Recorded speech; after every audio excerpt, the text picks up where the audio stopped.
Kyle Klingman with Track Wrestling. We have Jay Robinson. He coached Minnesota to 3 NCAA team championships. Notably in 2001, coached 10 All-Americans, the only time that has happened in history. But for our purposes, he was an assistant coach at the University of Iowa from 1972 until 1984. We're talking about the Hawkeye Wrestling Club. But Jay, I appreciate you taking some time. Thanks, Kyle. It's great to be here.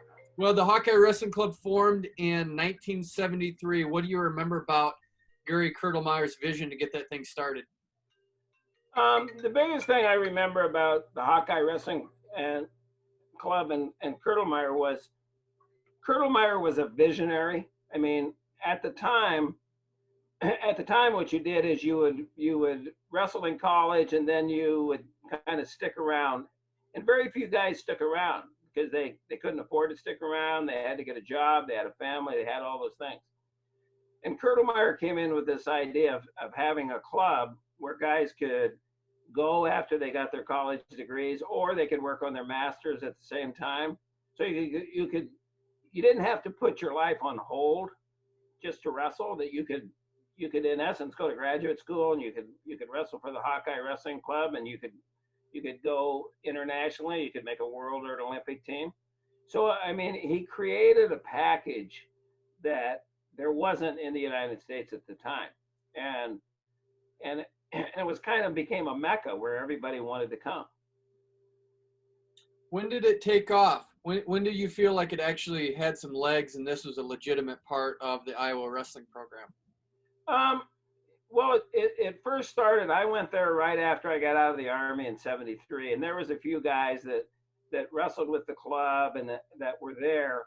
But then what happened is that when I went there, and I'll just use myself as an example, but when I went there, then there were other guys that wanted to wrestle too. So then you had wrestlers recruiting wrestlers. Like Jeff Baum was a 2-time NCAA champion, right?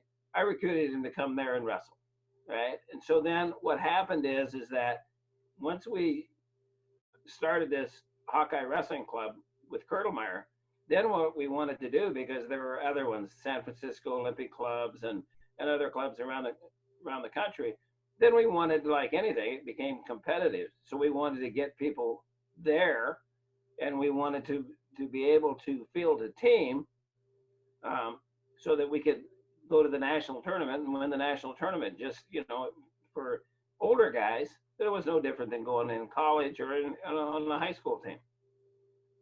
Who were the marquee names starting out? I think of Chuck Yegla making the 80 team and Chris Campbell, but were there people before or after them that you feel like were really the strong contenders to make those world and Olympic teams? Well, I mean, Chris Soanes was there, he was a 114 pounder. I mean, he was there, and so other guys came, and what we tried to do is, boy, as I look back, is that we tried to find, like I said, Jeff Baum was one. We tried to find guys from different schools that would want to come, that their school didn't have a club. I mean, the interesting thing is that when you get older, the younger people see all these clubs everywhere around the country. Okay, you see the Nittany Lions Club, you see the Ohio State Club. None of those were in existence, none.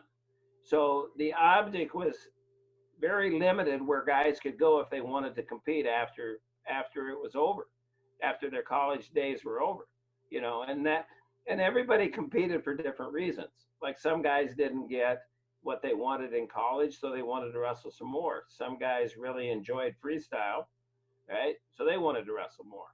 Okay, so there was a variety of people coming from different places in the country for a variety of different reasons, but there was a place to congregate.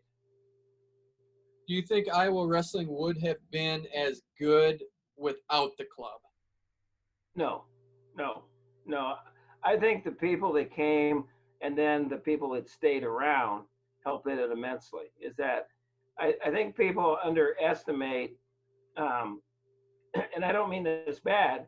I think people underestimate what a head coach does sometimes. Is that I think that when you were there, I mean, we had all these guys that wrestled. Okay, Chuck Yeagley, he's done wrestling, but he sticks around. Chris Campbell, wrestling, sticks around. Jeff Baum sticks around. Jay Robinson sticks around. Well, what you do is you go into the wrestling room and you got to drill with people. So probably 3 or 4 times a week, I'm drilling with some younger guys, right? And as you are drilling with them and wrestling with them, you're making them better. And at the same time, the intensity in the room goes up because, geez, all of a sudden you're wrestling with Jeff Baum, who's a 2-time national champion, or Wade Chalice, all right? Okay, so all these guys are Chris Campbell. So it brings the intensity and the height in the wrestling room up. So everybody's got to try harder. And I don't mean in a bad way, you know, you got to kind of fight for survival. I mean, you go in there and, okay, if there were freshmen in there that were really good, like Chris Campbell and I became very good friends, right? And a real coach mentor deal. But I wasn't going to give Campbell anything. So there were days that he didn't score on me. See? But that brings the intensity level of that wrestling room in Iowa City up so high, with Chuck Yagla doing the same thing and everybody doing the same thing, and Gable in the room wrestling at the same time. Okay, it's hard to explain to people what that does, but it goes into the old thing of lead by example.